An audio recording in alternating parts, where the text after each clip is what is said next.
Ever try to find content for something you love and find absolutely nothing? This video will contain spoilers for Aoashi. Go read it. Seriously, if you want to save yourself the point of this video, go read it. Or if you're a weirdo that likes spoilers, stay here and then read it. Seriously. Alright, I don't actually know how to express how much I love this manga.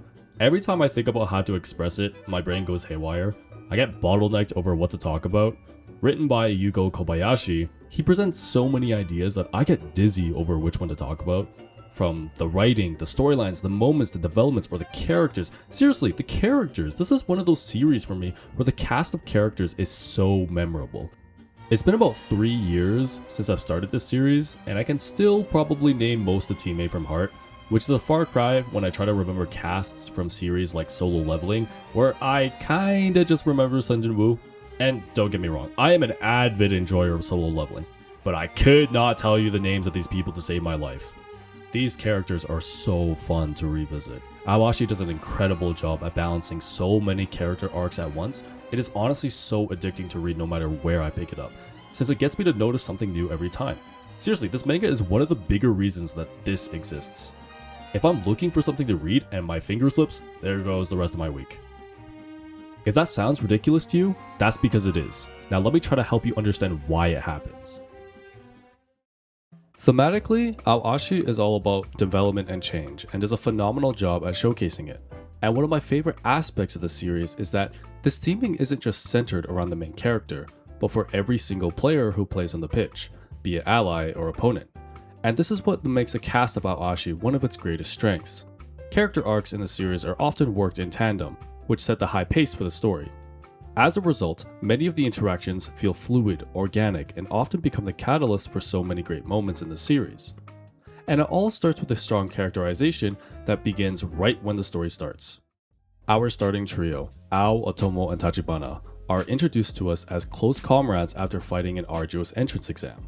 The loud and unrelenting, albeit pretty annoying, Ao, the ever-anxious, yet strangely principled Otomo, and the self-doubting Tachibana. Then we have the youth graduates, who have known each other since they were kids and joined the youth team through promotion. Asari, Kuroda, and Takashima, in particular, are stubborn, rigid, and incredibly prideful. Lastly, we have Togashi, a talented scout recruitment who, after playing with the youth grads when they were kids, outwardly resents them and their pride. This is what we are given as our foundation for the series, and you can immediately see the potential issues that might come up because of their conflicting natures, especially between the ones who grew up in Esperion and the ones who have the biggest gap in skill and ideology. Of course, this isn't anything new, this is how you establish characters, but the importance comes from the fact that every single one of these characters develops alongside each other. Not one of them is left behind. Sure, you won't see some of them as much as others, but it never feels like anyone is forgotten. And that's another thing I want to point out. The series doesn't force developments, which is something I really appreciate. If some change is about to happen, sometimes the series will just let a character be themselves to further establish the character so that we as a reader can understand them more before big things happen. Let me give an example. It's after the practice match with Team A, where Asari and Kuroda scold Ao for his behavior on the pitch. While being tasked with by lead coach Nozumi on why those two were so mad at him, Ao is left confused. After days of deliberation, he eventually can't come up with an answer and decides to directly ask the two why they were mad.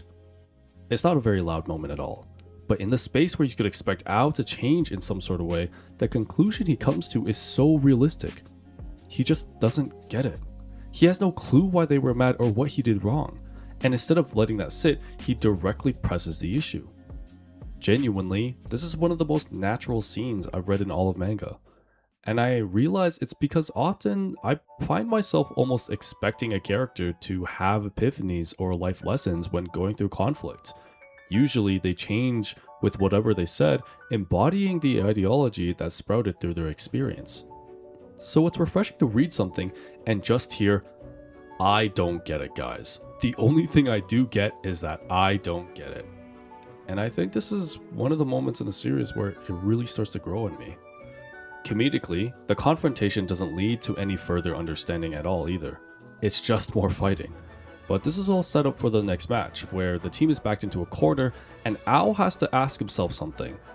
Has he ever truly honestly paid attention to what his teammates were doing? It's a pivotal question, and it's the first step that Ao makes towards understanding the people whom he was in conflict with. He begins to make eye contact with them, marking their positions in his head and completing the triangle, the most stable shape you can make in the sport. And as that happens, the people he's starting to reach out to are starting to change as well. It takes a few more plays for them to get comfortable, but these wordless exchanges show it clearly that the three of them are finally on the same page, connecting, understanding, and communicating with one another. It feels rewarding in a lot of ways because we can directly see the thought process of Ao and where he comes from. From someone who doesn't understand other people all too well, his center view shifts from himself to other people. And it's not like the fights that happen between them are just magically gone either. Asari especially isn't convinced, believing that the initial play was just a fluke. But the more that they communicate, the more that they see each other, the more Asari realizes that something is happening. And before he knows it, change is happening in him too. His pride is slowly letting Ao in, somebody who he thought was beneath him. It's these kinds of moments that can only be seen on the pitch, where results are king in the high-stress environment.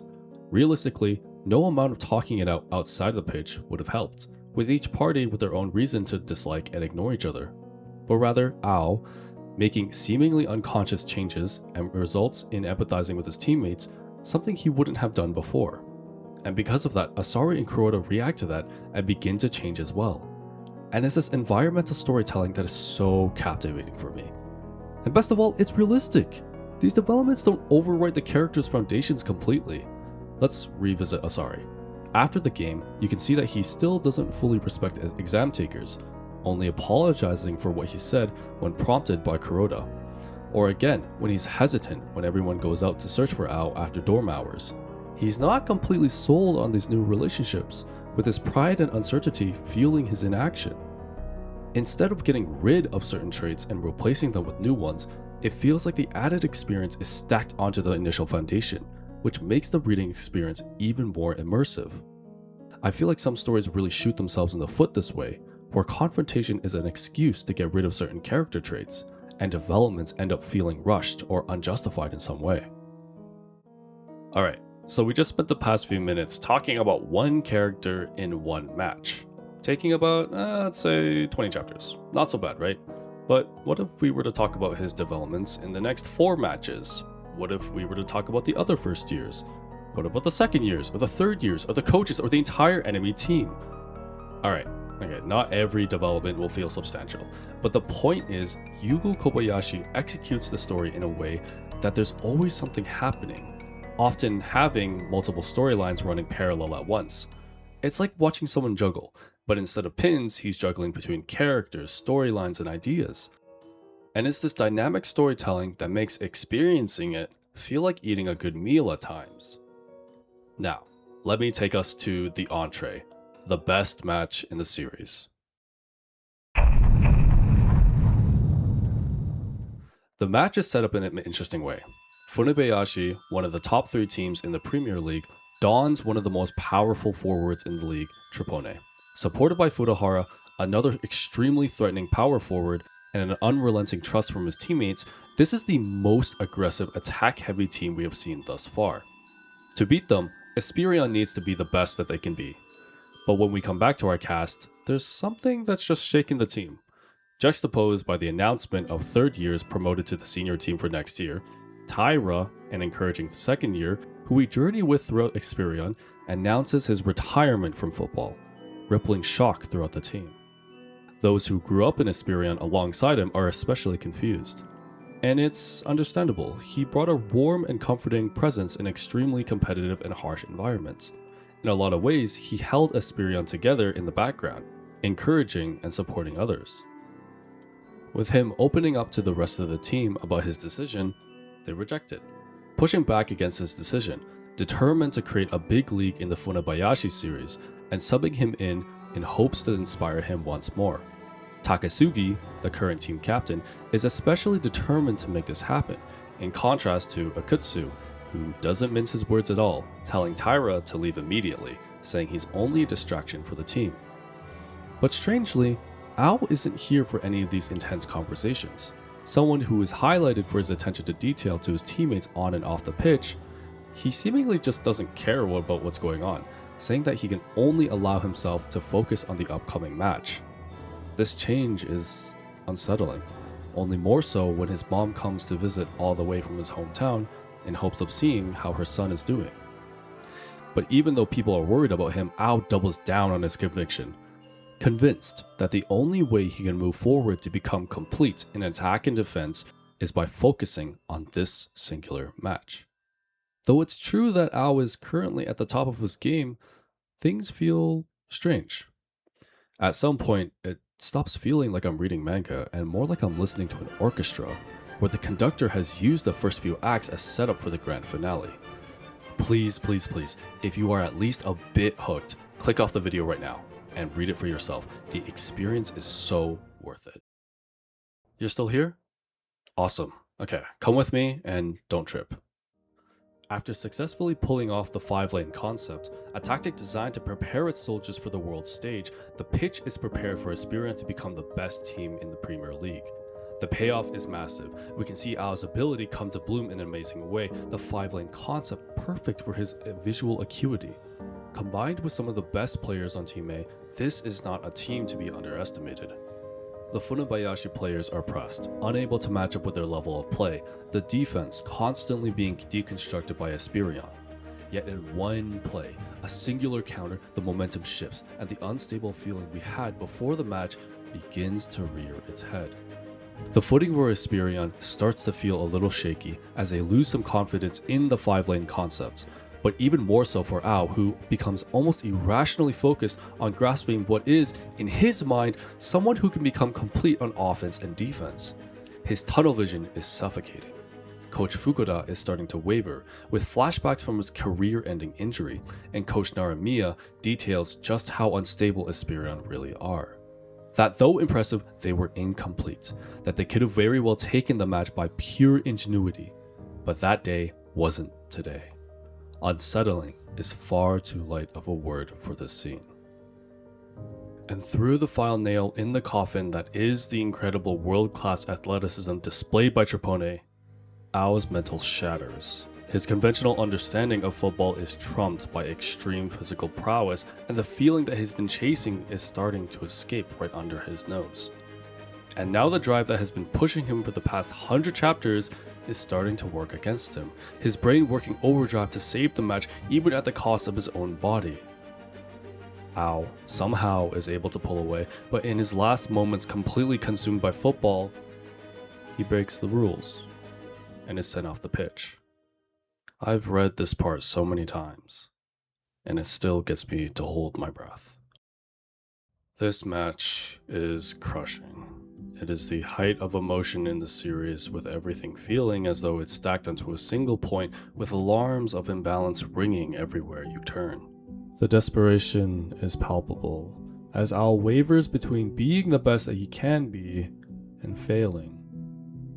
And I think a large part of that is how convincing it is that things led up to this point.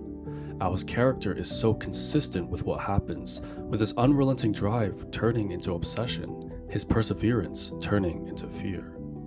It's also scarily realistic, especially in a sports context. I remember the first time I read this. It felt as though all the blood had been drained from my body. Even though I had known something bad was going to happen, it didn't make the impact any less significant. If anything, it actually added to the dread, as I could do nothing but read on. Another reason that there's so much weight to this match is that it's not just Ao who has developed and changed as a result. A ton of other characters also have their moments of pivotal change as well. Whether it's Takasugi realizing his own weakness and having to swallow his pride in being unable to make the change that he desired as a captain, or Taira, who watched the match as even further confirmation that it was time for him to leave the team. Even Akutsu, who normally throws fits of rage and stubbornness, has cracks of maturity, beginning to understand that his disgust and disputes with Ao are actually taking away from the team that he has so much pride in. Honestly, you could rename this entire match to just The Incident, and it would make just as much sense. And this is what makes Aoashi so brilliant to me. If it was just Ao that had his moment to realize that he needs to do better and improve in the face of failure, I think the moments would still be good, but unsupported. It's because there's so many things happening at once that Ao isn't the focal point of every scene ever that these events have such underlying impacts on the series. It feels alive in a lot of ways, the ways in which the characters move and develop. And you want to know something crazy? If you've watched up to this point and feel as though I've spoiled a whole bunch of stuff for you, there's still so much I haven't talked about. This manga is so incredibly jam-packed with different stories, characters, and philosophies. So please, if you like manga or sports or just solid character writing, give this manga a shot. I hope you enjoy it just as much as I did. I seriously can't believe Aoashi doesn't get as much love as it deserves. Or maybe it does and I just don't see it, but I swear to you, this series, for me at least, it's like a little below Haikyuu in terms of amazing writing and moments. But I mean, come on, it's Haikyuu. Admittedly, I'm not a connoisseur of sports manga, there's still so many different ones I need to read. But at the very least, I hope you liked this video and encouraged you to at least try out Aoashi. Don't be like my friend who took like 2 years to check it out. Anyways, cheers. Hope y'all have a good one.